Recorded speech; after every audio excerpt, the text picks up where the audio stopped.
Welcome everybody to Pinstripe Chronicles. Tats, I am here with Rob, and we are set to give you the most entertaining look on the Yankees, and it has been entertaining. 13 straight wins at home, 30 games over 500. Everything has just been coming up roses. So, Rob, the first two games against Tampa, we took the W's. So we won. We know we won this series. How are we feeling about the start of the week? So far, so good. We asked for series wins. Yep. Specifically, these 9 coming up are so important for the division, and so far we got 2. 2 out of 2 so far. Eric Cole, we asked him to give us a gem. He said, "Look, guys, you're my favorite podcast. I'm gonna do what you ask me," and he pitched a gem just for us. So that was for you, Rob and Bobby. So it was nice to see Eric Cole bounce back in a big way, though. In all seriousness, to see him bounce back after that really bad game against the Twins, that was big. Falefa coming through with the big hits, and then yesterday, Nestor was shaky at the end there, but overall, Higgy with the big home run. I mean, it's any given night, someone different stepping up, and that's what's so special right now. Yeah. And then Clay Holmes able to lock down that 9th inning yet again. Right now, so far, everything's clicking, and every night there's a new hero, and I'm loving it. Let's go get the sweep tonight. No, that really is what's separating this from other seasons. There was a conversation I was having on Twitter, and we were talking about how there's really nothing to complain about, like we had talked, and it only matters. All of this will be all for naught if we don't win the championship. But the journey that we're on right now, this run that we're on, it does have that different feel. We haven't seen a start like this since this is comparable to '98, like you said. There's nothing to there's nothing to bitch about. It really isn't. This is just really fun baseball. Even the games that seem stressful, it's not as stressful as it would have been the last few years. Because it's not that they gave up mentality. It's a shit. It wasn't their night mentality. And you're going to get a better effort from somebody the next game. And it came last night. Higgy was the star. The bullpen again just completely, except for Licky. But actually, let's get into that because that was crazy what happened in that game last night with that stop. The stoppage of play. What the hell was going on? Because John and Susan were having so much trouble trying to figure it out. I'm running around work like a lunatic because it's the end of the school year. I'm like, I had to take a break and see what's going on. By the time I made it to a TV, it was already, they were getting ready to resume play. Did nobody know what the rules were? Like, what was the holdup? Did they even explain that? The holdup was the Rays announced the pinch hitter, which was Choi, and basically they were saying that Yankees already had a mound visit with Castro, and the argument was that the second mound visit to take Castro out and bring in Litke took place, I think, before or took place after they had already announced Choi. So the umpires were saying that they couldn't do that because that Blake was still out there when Choi was announced. But the video evidence showed that Blake had already left the mound when they announced that Choi was the pinch hitter, because apparently when you make this gesture to like the press box, that means it's a pinch hitter.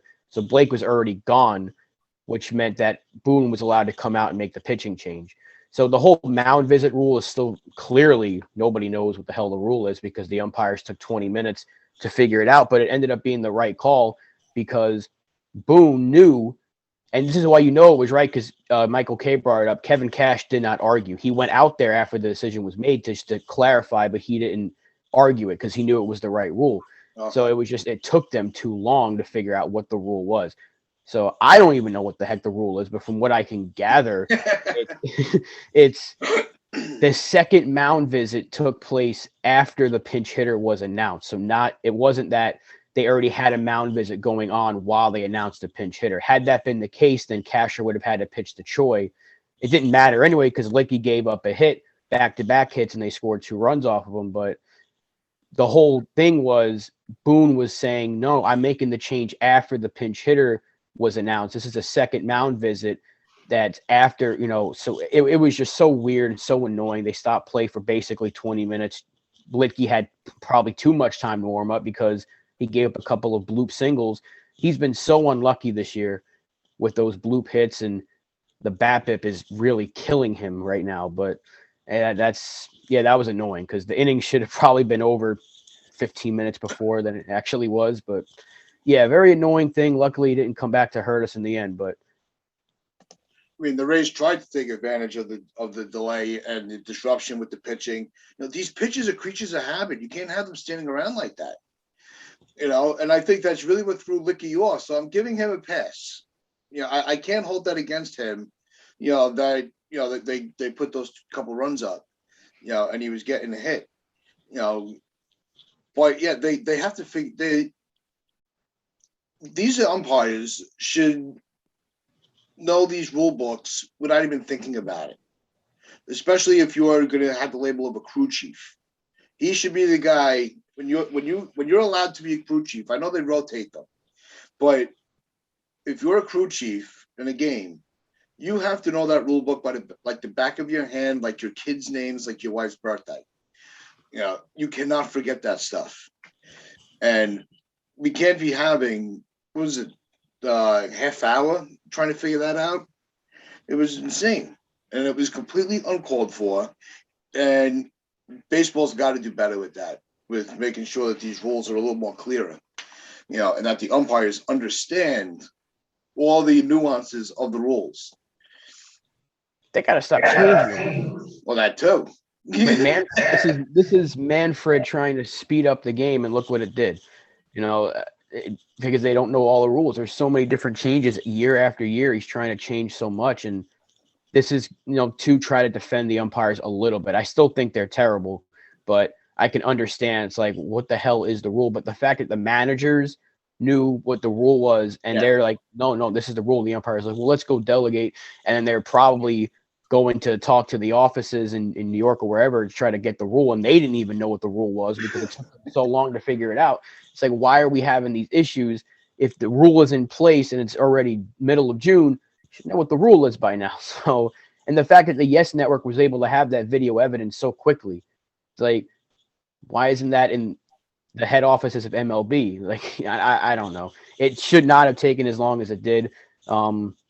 Like I said, if had it ended up giving the Rays a lead, we'd be complaining a lot more about it. I mean, like, that's the reason we wouldn't have lost if that was the case. But we still won. It was a hiccup, annoying extension of the game. So take that, Manfred. You wanted to shorten the game, ended up prolonging the game with your stupid rule changes. But hey, win's a win. And But I still think bullpen help though. I still think we need to get another bullpen arm because Wandy has been fantastic. King is starting to get going again, and we got Holmes. But Castro proved yesterday he's still kind of, you don't really know. He's good, and then there's other times where he's wild. When Chapman does come back, you cannot trust him at all for big situations, which we can get into in a little bit. But we get Loizaga back, but what are we going to get from him? Because he was struggling before getting hurt. I would like to see what we have with Shane Green before they make any sort of trade or anything like that. But we know Marinaccio's been okay, but we really can't rely on some of these guys in late innings. So we have like 3 guys we can go to in those high leverage spots right now. But I don't know. Licky, he's been unlucky, but I don't know if you can trust him in the big game to come October. So that's a discussion for another time. It's just something that I wanted to get because I'm like, I really want to see Shane Green right now. Yeah, I was say you tweeted that out yesterday. Give him a shot. We might see that, especially during this stretch. They might call up somebody, just to give somebody a day off. Then that complicates things with what move you make and all that. So it's not likely we're going to see somebody, see Shane Green until, unfortunately, if somebody gets hurt, uh, which we hope doesn't happen. Yeah, it was great to see that Nestor, even without his best stuff, is still, he's showing that, each game that he's taken the mound, that he's legit. He's not just this, it's a great story, like we've been saying. He's really locked into the program. He got knocked around his last start, and he came out yesterday and then acted like it never happened. And I thought that showed that these guys they're not thinking behind them. They're staying focused on what's ahead. And that again, that's another, feather in the cap for Boone and the pitching staff, that they're able to get these guys prepared. And you see that, he's always smiling. He's always laughing. He's having fun. He was even cutting it up with Rosarina for a little bit. He's just living life the best he can, and he's just enjoying every minute of it. And it's just awesome to see, because you don't see, it's everybody's competing with, it's always a competition. It's professional sports, but when you see them that relaxed, we relax. Yeah. And I think with Cortez, like, he started off really good, and then he labored towards like the end, like his last couple innings, he kind of labored through that last inning specifically. He labored through. He came, like, I think he had like 3 walks in the night.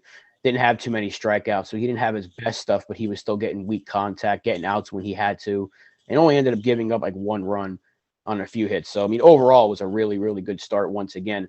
And you got to take into account he was our number 5 starter going into the season. So we're getting this production basically all but 1 start from him, where he's just been giving us good quality innings every single time out there.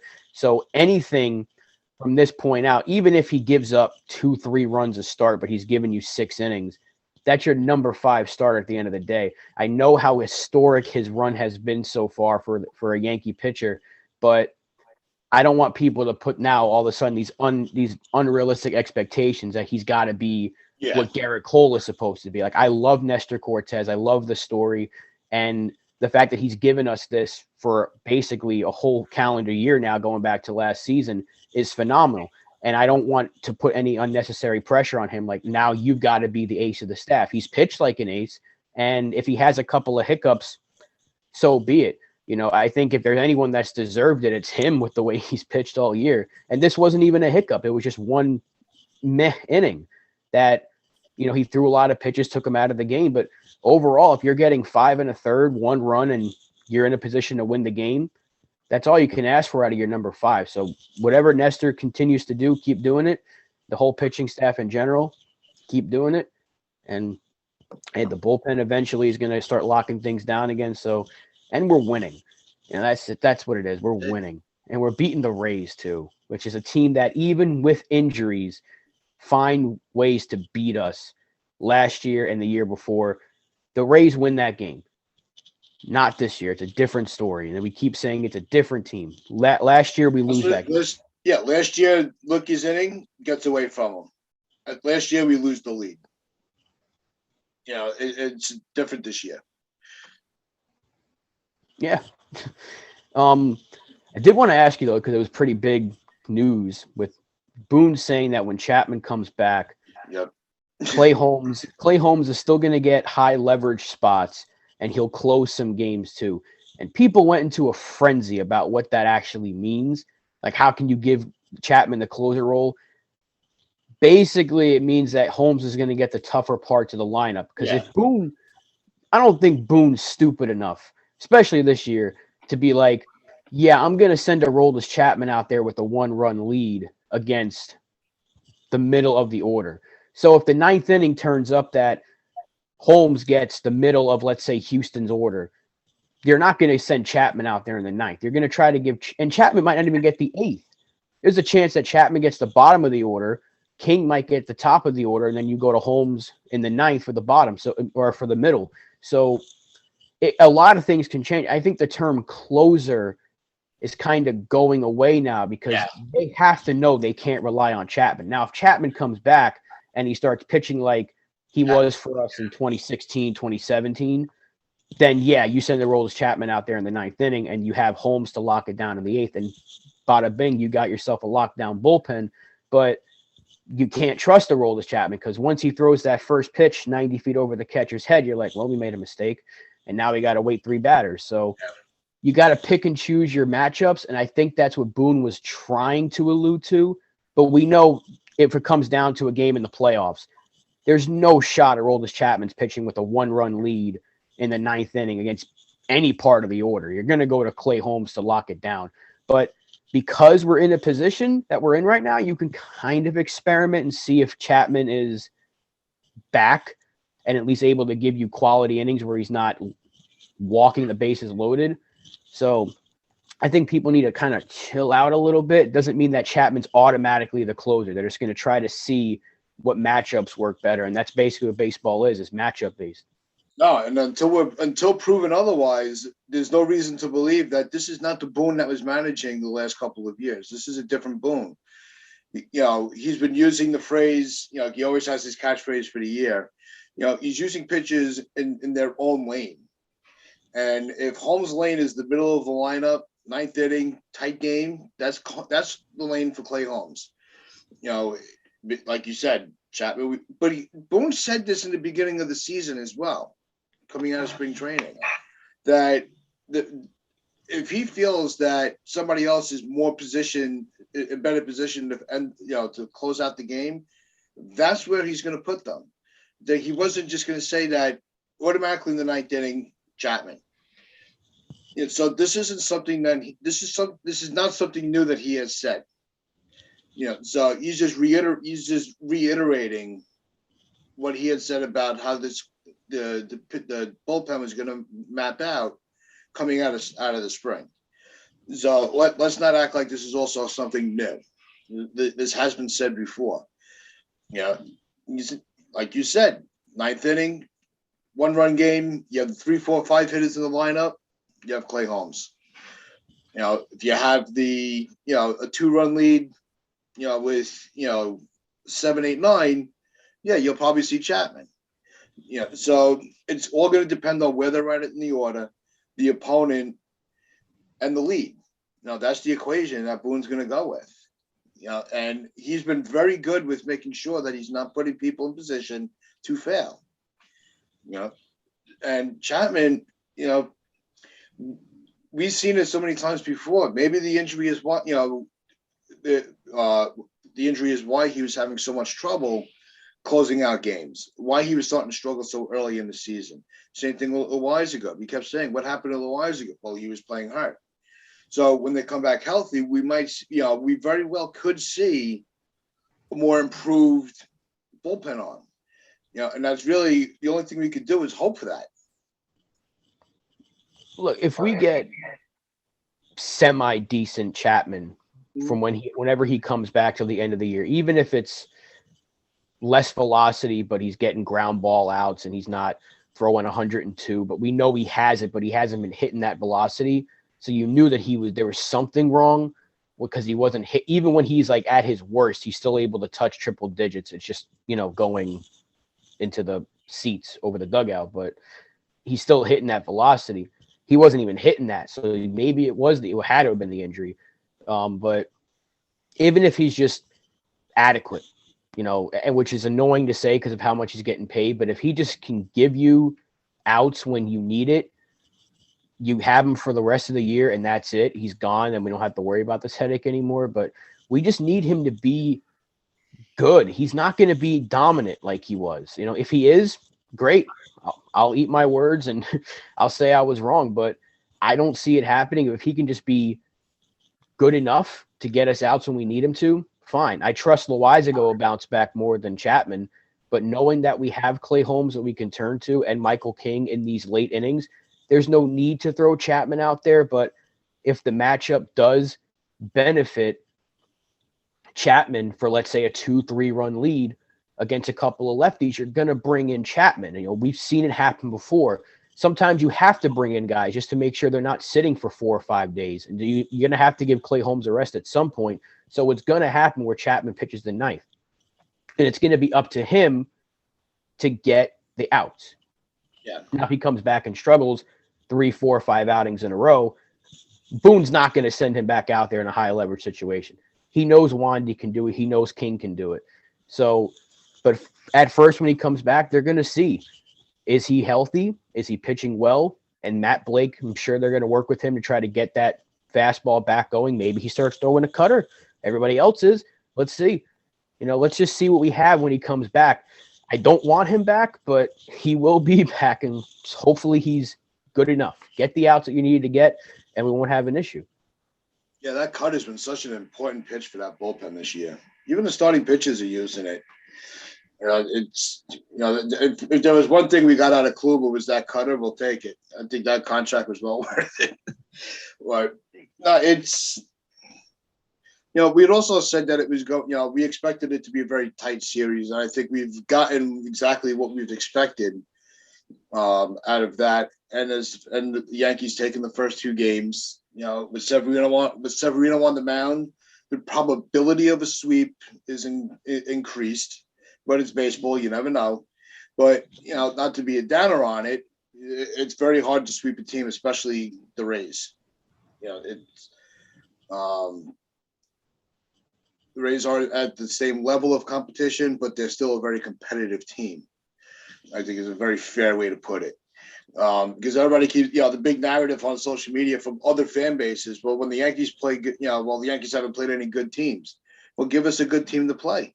You know, it's we can only play the schedule, so that's the other thing that really diminishes that narrative. But we've played at a different level than everybody because we've changed our philosophy. We didn't go out and sign mega superstars. We brought in role players. You know, the Yankees just have it's almost like they went into a time machine to finish out, to make sure that we get that next championship again. And they put the team in the best position to do that. If we're able to keep winning over the competition, that's just tough luck. You know, if you're not happy that the Yankees have the best record in baseball, tough. Yeah, I mean, but what classifies as a good team? Because we have a winning record against Toronto and Tampa Bay, right? We've only played Boston once, and we beat them 2 out of 3. We just took 2 out of 3 against Minnesota. They're in first place. Cleveland, we swept. They're above 500. Chicago, which is, I think they're right under 500. We played 7 against them. We won. They were 4. above 500 when we played them, I believe. Yeah, but right now I think they're like a game under. But even they're still considered to be one of the better teams, right? When they're getting full strength and all that. We beat them more than they beat us. We'll find out what we are against Houston in another week. And if we can even if we split, look, they're right on our level, I think, because Houston just doesn't quit. No matter who's gone from that team, they're always going to be tough to beat. So if we can take this series or split with them, what are people going to say? Like, oh, you're even with a really good team. Like, that's the case, then fine. The Angels were playing just fine before they came in. Yeah, we ripped them apart. And the only teams that you can say that we've played that have just been dreadfully bad are like Detroit, Baltimore, and the Cubs, right? Yeah, everybody else is in the competition. They're all in even Texas. Even Texas is right there. So it's like we've played fine against above 500 teams.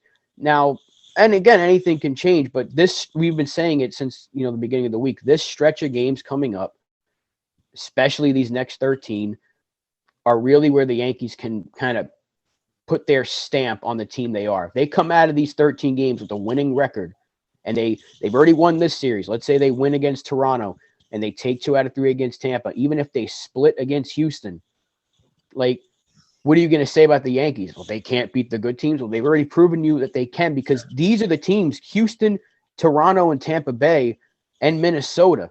Those are like the elite of the AL after us. And we took 2 out of 3 against Minnesota. We just took 2 out of 3 already so far against Tampa. Who knows what we do against Toronto and Houston? It's just we can't control the schedule.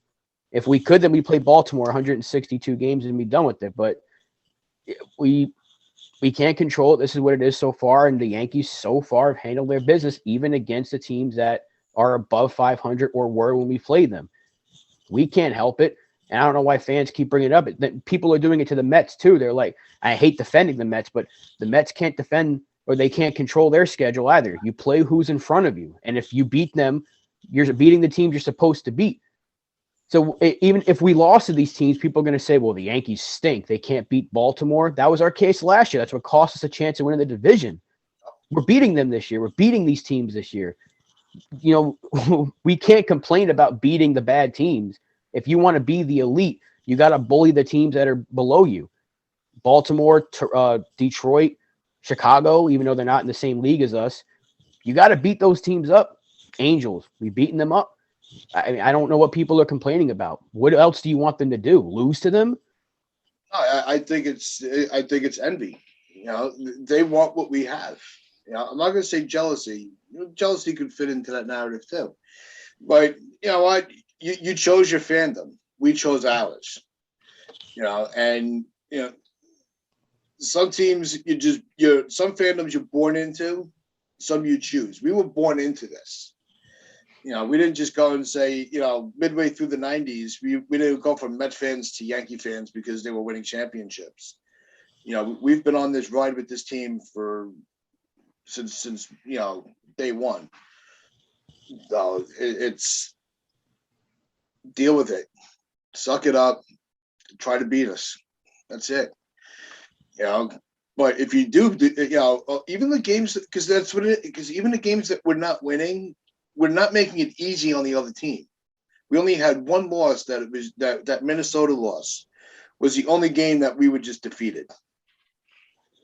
So out of the 16 losses, only one we were just completely just not in the game. The competition needs to step up to our level. It's about time that we've been waiting for a long time to be able to push our chests out like this and talk trash. We haven't been able to really do that the last few years. Even with winning records, we've been very, down on the team and not optimistic. Now that we're finally optimistic, everybody wants to kick us because we're the Yankees. Screw you. It's not our fault.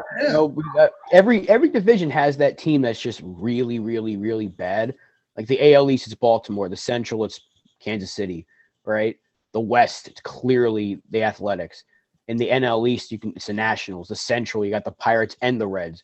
And then the NL West, that might be the toughest division right now because I think Arizona's not even that bad, and neither is Colorado. I mean, at first they were playing well, but they've been struggling lately. I think I have to look at the standings again, but Colorado was like 9 games under 500. But every division has that team that you play a lot and you should beat more often than not. The Dodgers do it.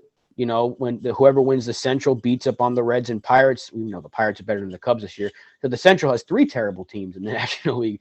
But you get you're supposed to beat these teams though. So why are people mad? Like, how dare you beat the bad teams? This is what you're supposed to do.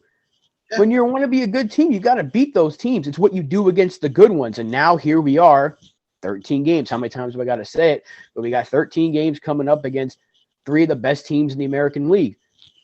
So far, so good. Let's keep handling our business. And maybe people will be like, I guess they're for real, but there's still so much baseball left. But like you said, we're 62 games into the season now and only 1 loss where we can say we haven't been in it. That's pretty good. Yeah. No, it's really good. And you know exactly what's going to happen because this is the way that the world works in baseball. Say the Yankees win all the Yankees win all the series for the next few teams. All they're going to be saying is, well, it's not even the All-Star. Let's see how they do after the All-Star break. They're just going to keep, they're going to keep transferring that narrative to the next line and bring it on because the Yankee fans are we've been more united this year than we have over the past few. Because there's really no one player that's carrying the team that, Judge, 25 home runs, holy crap, and it's there's a different player every night. Like last night was Higgy. We had the pitching the other night. The first game of the series, the pitching shut them down. 7 hits, 0 runs.